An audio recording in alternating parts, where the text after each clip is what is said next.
I spent a lot of time researching my thesis, investigating the question of what makes women invisible, because obviously people don't just turn invisible, but those numbers are not there. And I came to the conclusion that this happens through silencing on micro and macro scales. It's the idea that women are still present, but by being silenced, they're made invisible, and it's the action of being made invisible that is the problem here. The gender data gap leads to not enough research involving women, which in turn leads to not enough research in quote-unquote women's issues. For example, I've read a couple very interesting books so far about white weddings and heteronormativity that is pervasive in especially Western, if not US culture, and of course princess culture, which is related to that. Both of these books, which I selected because of their interest to me personally, started off by saying that they are each the first of their kind in any serious academic research into these fields. They're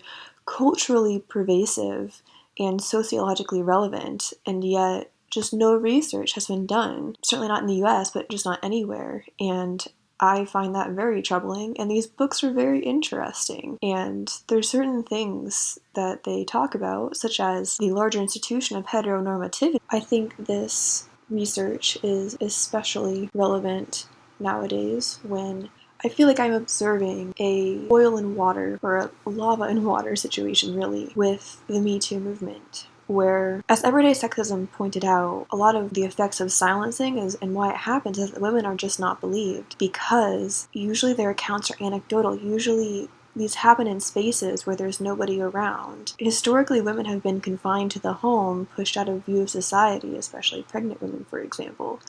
And while, of course, women are working, a lot of the things that are oppressive to women happen in a way that it's only anecdotal. You have to take someone at her word. What might be considered cold hard research, like just the facts and no feelings, is this sense of objectivity and rationality, that everything is logical and linear, and that all of the evidence is empirical, which, as a fan of the English language, I find it very interesting, the connection between empirical and empire when it comes to dominant ways of conducting research and getting information.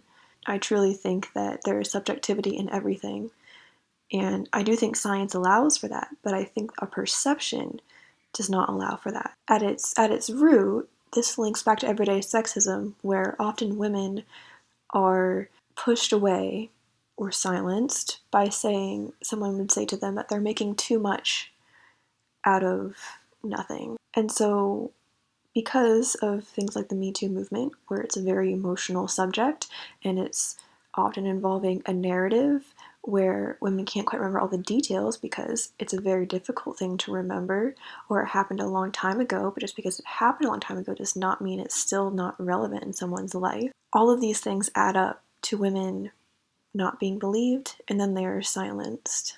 So the main problem I've identified here is that a lot of women's issues involve taking the woman at her word, since the issues are made invisible through this complex infrastructure of silencing that can happen by suppressing the feminine and disregarding it, especially. So anyways, a lot of these problems have to deal with taking the woman at her word, which is an uphill battle, to say the least.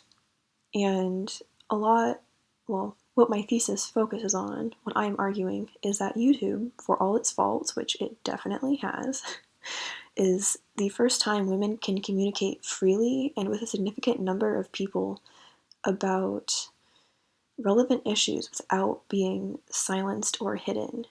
They might be demonetized, they might be suppressed by the algorithm, but on things that matter, they are still accessible to people no matter what. And I honestly think that's the first time in history this has been on this scale available to anybody, devices. I think that the medium of YouTube breaks the mold of the print medium, which is linear, black and white. It's still dominated by men, and I think that the visual and audio combination can build culture and discourse, and research has backed this up. A lot of people my age do believe that YouTube is helping to drive culture. And I like that it is not determined by, in some ways, this audiovisual culture is led by femininity. Videos that have bright colors or aesthetic sounds that are diverse, feature normal people that are being self-expressive and different, that stand out. Those are the videos that do better. And in my opinion, the videos that contribute to an actual discourse, that make thoughtful, poignant points, even while a woman is doing her makeup, is an important contribution to the discourse. That women can be, both smart and pretty, but also normal. And that's why I say freely, is because to a certain degree, anyone can do it. And it breaks down barriers of space and time in culture, especially in times like now when you can't interact with anybody personally. YouTube as a medium has been studied by other people, and there are numerous articles and research done about it, which I will link below, and most of them are on digital communication, how people interact with the internet, and what that does socially. In this medium, there's nothing wrong with both doing your makeup and also being seen as really intelligent and making really good points that that are informative. I try and think of other philosophers or authors who I've read, their texts of any gender, and imagine them putting on makeup while arguing their points that they wrote out. And it's hard to imagine that being done in a way that does not discredit the viability of their arguments and information. So the fact that, of course, women are doing this mostly, and they're kind of educating in two different fronts at the exact same time, I find just fascinating. And that's part of it, is that as a medium, these YouTube videos do not segregate the discourse from daily life, just as much as everyday sexism should not be separated from gender inequality. I do think there are definitely some faults with the YouTube website and system, like anything, and I would love for these to be addressed and changed. Some of them are related to systemic problems, others are specific to just YouTube, and I think should be better addressed. All of these I know about because I've been watching YouTube since the middle of high school, and they're often complained about by YouTubers who make videos for a living, educating, people and sharing research that they've done.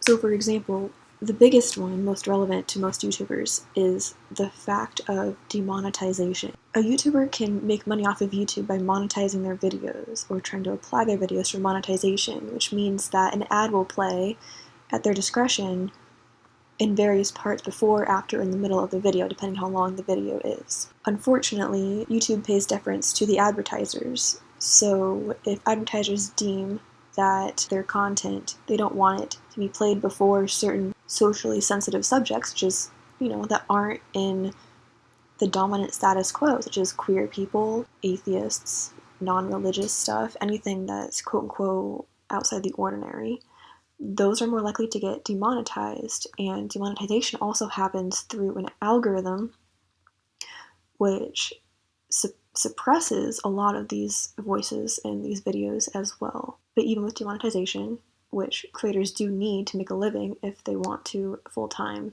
present research to their communities, they can still publish their videos. There are limits to some videos, such as things incredibly obscene and disturbing usually cannot be put on the platform. And while there is room for debate on that being allowed too, my concern is that it ties into the conflicts between the freedom of speech in the US and corporations. So because these websites are owned privately, these corporations can set their own rules and guidelines and basically control free speech, even though the internet is becoming more and more a public utility almost for communication, and YouTube especially is the first of its kind as a platform for people to, in a long edited form, present research that they have done. And definitely institutional racism is present here. I try my best to subscribe to people that are from diverse backgrounds making thoughtful work, but it is still predominantly white.